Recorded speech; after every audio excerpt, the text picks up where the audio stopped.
Magluluto po ako ngayon ng ginataang langka. So ayan, ginisa ko po siya sa bawang, sibuyas, at saka kamatis. Sinangkutsa ko rin po yung baboy na sahog at pinilagay ko po yun sa ilalim upang mas lalo pong maluto yung pinakasahog at lumambot na po siya. At kapag nagtubig na ay nilagay ko na po yung gata para mas lalo pong sumarap na po yung langka na ating niluluto. So nilagyan ko po yan ng bagoong alamang konti. Nilagyan ko po yan ng paminta.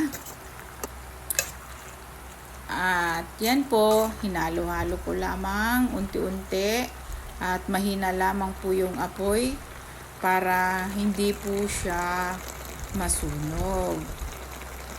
Ayan, tinakpan ko po siya para para po lalong maluto po yung langka.